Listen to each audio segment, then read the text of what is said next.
নমস্কার, অ্যাস্ট্রোইজডমে সবাইকে স্বাগতম। প্রিয় দর্শক, আজ আমরা কথা বলবো মকর রাশির জাতকদের জন্য নভেম্বর মাসের ৩ থেকে ৯ তারিখ পর্যন্ত সময়টা কেমন যাবে। জীবনের প্রতিটি দিক থেকে, যেমন মানসিক অবস্থা, পারিবারিক সম্পর্ক, আর্থিক অবস্থা, কর্মজীবন এবং শিক্ষাক্ষেত্রে কি কি পরিবর্তন আসতে পারেন। এই সপ্তাহে আপনার রাশিতে বৃহস্পতির প্রভাব এবং কেতুর চ্যালেঞ্জিং অবস্থান দুটি মিলেমিশে এক জটিল কিছু সম্ভাবনার সময় তৈরি করছে।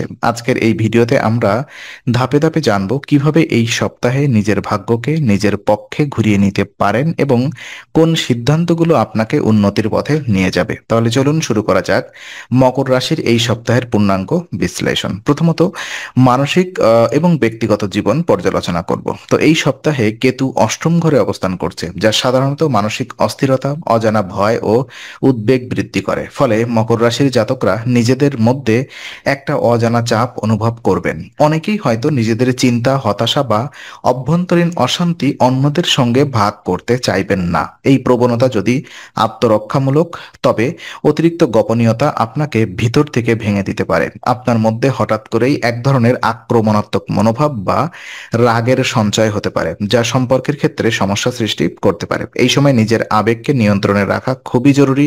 বিশেষ করে যদি আপনি কোনো সম্পর্ক বা বন্ধুত্বে থাকেন, তবে সংযম ও ধৈর্যই হবে সফলতার চাবিকাঠি। ধ্যান, প্রার্থনা, একান্ত সময় কাটানো বা প্রকৃতির মাঝে হাঁটাহাঁটি আপনার মানসিক ভারসাম্য ফিরিয়ে আনতে সাহায্য করবে।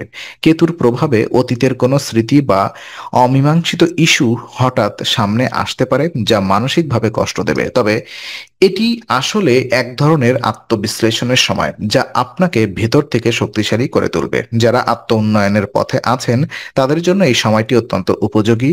ধৈর্য ধরে থাকলে সপ্তাহের শেষে মানসিক স্বস্তি ফিরে পাবেন।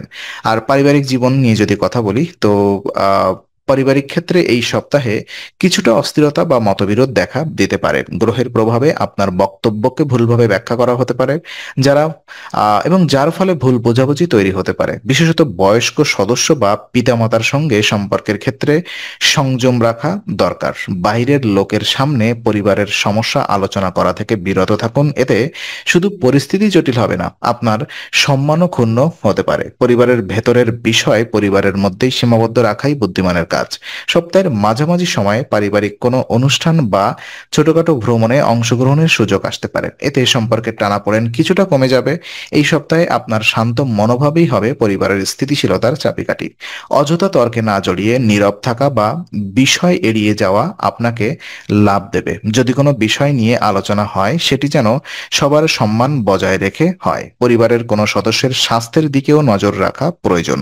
বিশেষ করে পিঠ, হাঁটু বা হাড় সংক্রান্ত সমস্যা দেখা দিতে পারে।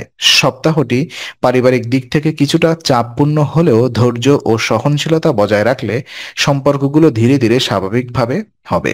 তো আর্থিক এবং বস্তুগত দিক যদি আমরা কথা বলি, এই সপ্তাহে আপনার রাশির সপ্তম ঘরে বৃহস্পতি অবস্থান করায় অর্থনৈতিক দিক বেশ আশাব্যঞ্জক। আপনি কোনো নতুন চুক্তি, পার্টনারশিপ বা ক্রয় বিক্রয়ে যুক্ত হতে পারেন, যা ভবিষ্যতে লাভজনক প্রমাণিত হবে।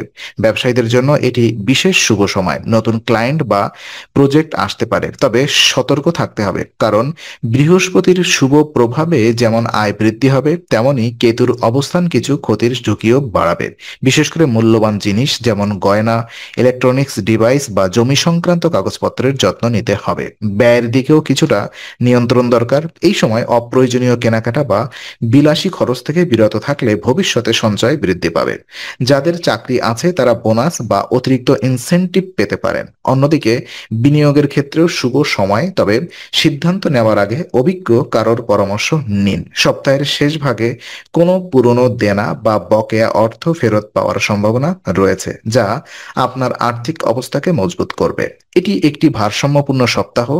সঠিক সিদ্ধান্ত আপনি লাভবান হবেন, তবে অসতর্কতার ক্ষতিও আশঙ্কা রয়েছে। কর্মজীবন এবং পেশা যদি আমরা দেখি, তো পেশাগত ক্ষেত্রে এই সপ্তাহে যোগাযোগ এবং স্বচ্ছতা সবচেয়ে বেশি গুরুত্বপূর্ণ হবে। গ্রহের অবস্থান ইঙ্গিত করছে, আপনি যদি নিজের চিন্তা স্পষ্টভাবে প্রকাশ করতে না পারেন, তবে ঊর্ধ্বতনদের সঙ্গে ভুল বোঝাবুঝি হতে পারে। যারা কর্পোরেট বা প্রশাসনিক পদে আছেন, তাদের জন্য সপ্তাহের মাঝামাঝি সময়ে গুরুত্বপূর্ণ সিদ্ধান্ত বা প্রেজেন্টেশন আসতে পারে, তাই আগেভাগেই প্রস্তুতি নেওয়া জরুরি। বৃহস্পতিবার আশীর্বাদে নতুন আইডিয়া বা প্রস্তাব দিলে তা প্রশংসিত হবে। আপনার পরিশ্রম, সময়নিষ্ঠা ও দায়িত্ববোধ আপনাকে সবার দৃষ্টিতে আলাদা করে তুলবে। ব্যবসায়ীদের জন্য সময়টি শুভ, তবে পার্টনারের সঙ্গে আর্থিক বিষয়ে পরিষ্কার চুক্তি থাকা দরকার।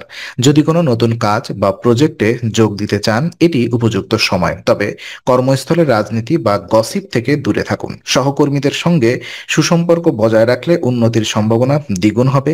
সপ্তাহের শেষে আপনি নিজের পরিশ্রমের সুফল দেখতে পাবেন, হয়তো কোনো প্রশংসা, পদোন্নতি বা নতুন দায়িত্ব পেতে পারেন। শিক্ষা নিয়ে যদি আমরা আলোচনা করি, তো শিক্ষার্থীদের জন্য এই সপ্তাহটি অত্যন্ত শুভ সময়।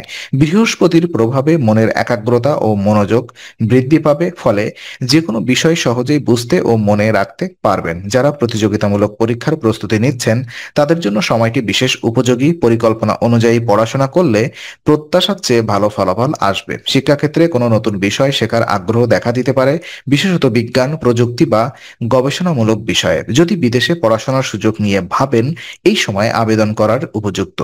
তবে রাত জাগা ও অতিরিক্ত চাপ নেওয়া থেকে বিরত থাকুন। নিয়মিত ধ্যান, যোগ বা হাঁটাহাঁটি আপনার মস্তিষ্ককে সতেজ রাখবে। সপ্তাহের শেষ ভাগে কোনো শিক্ষকের কাছ থেকে অনুপ্রেরণা পাবেন, যা আপনার আত্মবিশ্বাসকে নতুন উচ্চতায় নিয়ে যাবে। এই সময়টিকে সঠিকভাবে কাজে লাগাতে পারলে ভবিষ্যতের পথ আরো উজ্জ্বল হবে। তো শুভ কিছু উপায় যদি আমরা দেখি, এই সপ্তাহের জন্য আপনার বিশেষ শুভ উপায় হলো শনিবার একজন প্রতিবন্ধী ব্যক্তির সঙ্গে সাক্ষাৎ করুন ও সম্ভব হলে কিছু সাহায্য করুন। আপনার সঙ্গীকে খাওয়ান, এতে সম্পর্ক ও ভাগ্য দুই মজবুত হবে। পাশাপাশি শনি মন্ত্র জপ করুন এবং কালো রঙের কিছু দান করুন, যেমন কালো তিল, কম্বল বা পোশাক। এই উপায়গুলো শনিদেবের কৃপা বাড়াবে, কেতুর নেতিবাচক প্রভাব কমাবে এবং আপনার জীবনে স্থিতি, ধৈর্য ও মানসিক শান্তি এনে দেবে। তো আজকের আলোচনা আমরা এখানে ইতি করছি। আমরা আশা করি এটি আপনার মনে নতুন কিছু আলোর সঞ্চার করেছে। যদি ভিডিওটি আপনার ভালো লেগে থাকে, তবে লাইক দিতে ভুলবেন না। আপনার মতামত জানাতে কমেন্ট করুন এবং প্রিয়জনদের সঙ্গে শেয়ার করে তাদের জীবনেও আলোর বার্তা পৌঁছে দিন।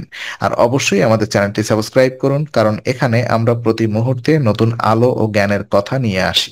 আবার দেখা হবে, ততক্ষণ ভালো থাকুন, শান্তিতে থাকুন। নমস্কার।